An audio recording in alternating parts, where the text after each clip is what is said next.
नहीं, पहले से चला आ रहा है, कोई नई बात नहीं है। मैंने पहले 5,000 रुपया जो है सबको देना पड़ता था। अभी जो है विधायकों की सुविधा भी बढ़ी है और पार्टी का खर्चा भी बढ़ा है। उस दृष्टिकोण से 10,000 रुपया मैंने सारी पार्टियों में ये होता है। कोई ऐसा नहीं है कि हम लोग इस मामले में सबसे ज्यादा सख्त जो है सीपीआई एमएल है। हाँ, तो अमित शाह 2 दिवसीय दौरे पर बंगाल गए हैं और टीएमसी के कई विधायक है वो टीएमसी का इस्तीफा देकर वो भाजपा ज्वाइन कर रहे हैं। क्या लगता है इस बंगाल में भाजपा में? देखिए, हमको ऐसा लगता है कि ममता जी गंभीर परेशानी में हैं और ये जो शुभेंदु अधिकारी मिले हैं इसमें भी हमको ताज्जुब होता है। उनके पिताजी टीएमसी से एमपी हैं, उनका छोटा भाई जो है टीएमसी से एमपी हैं और इनको भी मैंने मंत्रिमंडल में जिस तरह का विभाग वगैरह मिला था, सब कुछ मिला था, उसको लेके उसके बावजूद कैसे गए, क्यों गए? अब जो माने देखने से ऐसा लगता है कि ममता बनर्जी ने अपने भतीजा को जो अपना वारिस डिक्लेयर कर दिया, उसके बाद से ये संकट जो है शुरू हुआ है।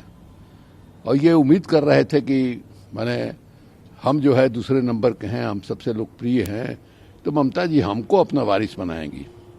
और इस तरह की ट्रेजेडी जो है सिर्फ बंगाल में ही नहीं दिखाई दे रही है। आप देखिएगा, बहुजन समाज पार्टी में मायावती जी ने अपने भतीजे को खड़ा कर दिया और उसके बाद जो है क्या हालत हो गई। अब भतीजे के पास जो है अकूत संपत्ति था जिसका हिसाब देना मुश्किल है। तो एक ये भी संकट है कि आजकल जिस ढंग से ईडी का इस्तेमाल हो रहा है, जिस ढंग से सीबीआई का इस्तेमाल हो रहा है, जिस ढंग से ये माने अनलॉफुल प्रिवेंटिव एक्ट का इस्तेमाल हो रहा है, यूएपीए जिसको कहते हैं, उसमें बहुतों के लिए टिके रहना बहुत मुश्किल हो गया और लगभग वही दिखाई दे रहा है। दूसरी बात ये दिखती है कि आइडियोलॉजिकल कमिटमेंट जो है उसका नितांत जो है अभाव हो गया है। जो नेता है पार्टी के, उनको भी लोग देखता है कि कोई आइडियोलॉजिकल कमिटमेंट नहीं है। और जब आइडियोलॉजिकल कमिटमेंट नहीं है और सिर्फ विधायक और सांसद बनने के लिए, मंत्री बनने के लिए हम राजनीति में आए हैं, तो जहां इसकी गुंजाइश ज्यादा दिखाई दे रही है लोग वहां से चले जा रहे हैं। तो ये बहुत संकट का दौर है मैंने भारतीय लोकतंत्र के लिए। अब देखिए, बंगाल में अगर उन्होंने फतह कर दिया और लगभग जो है बिहार में भी वही स्थिति है। बिहार में अभी मैंने बड़े भाई की भूमिका में हमेशा नीतीश जी रहे। आज ऐसी स्थिति है कि छोटे भाई में भी बहुत छोटे हो गए हैं। उनके मैंने भाजपा के साथ उनका कोऑर्डिनेशन करने में सुशील मोदी जी की भूमिका रहती थी, वो भी चले गए दिल्ली।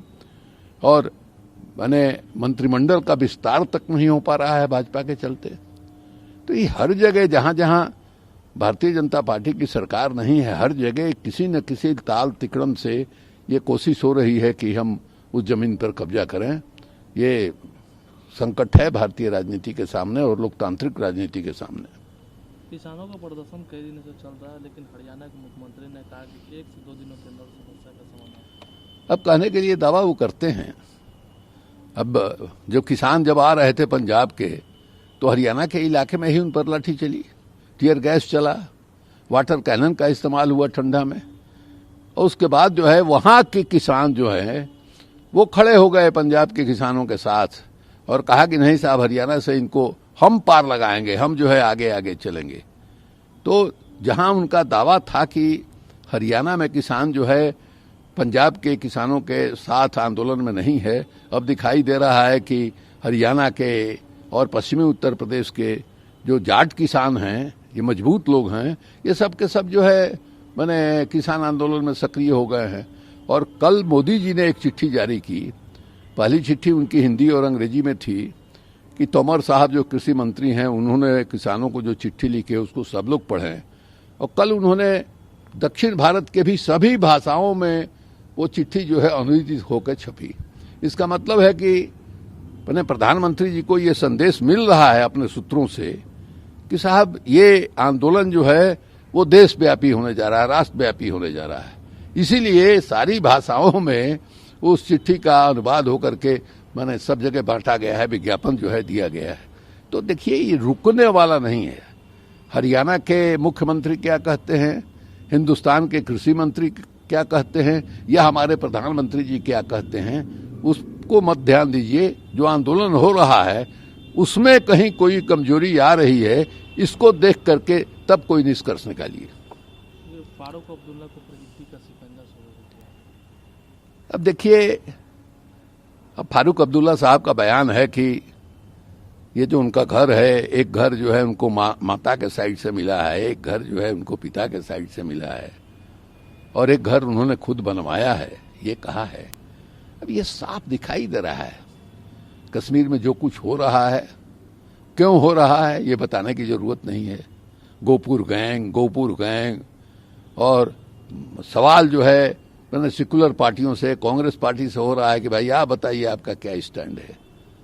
भाई कश्मीर जो है वो भारत का ही हिस्सा है, अटूट हिस्सा है, इसमें कहीं कोई संदेह नहीं। 370 था तब भी, 370 नहीं है तब भी, वो भारत का ही अभिन्न अंग है। और कश्मीरी जो है वो भारतीय हैं, और भारत के नागरिक को संविधान जो अधिकार देता है, यह अधिकार उनको भी प्राप्त है। अगर कश्मीर के लोगों को, कश्मीर के पॉलिटिकल लीडर्स को ये लगता है कि 370 का हटना हमारे साथ, माने कश्मीर के साथ माने नाइंसाफी हुई है, तो उनको भारतीय संविधान और लोकतंत्र अधिकार देता है विरोध करने का। आप उस अधिकार को सुनना चाहते हैं? आप एक ढंग से ये कह रहे हैं कि नहीं साहब, कश्मीर में जो है भारतीय संविधान लागू नहीं है, कश्मीर के लोगों का जो लोकतांत्रिक अधिकार है उसको छीन लिया गया। और हमको आश्चर्य है कि इस मामले में माने कांग्रेस जैसी पार्टी जो है मौन क्यों है।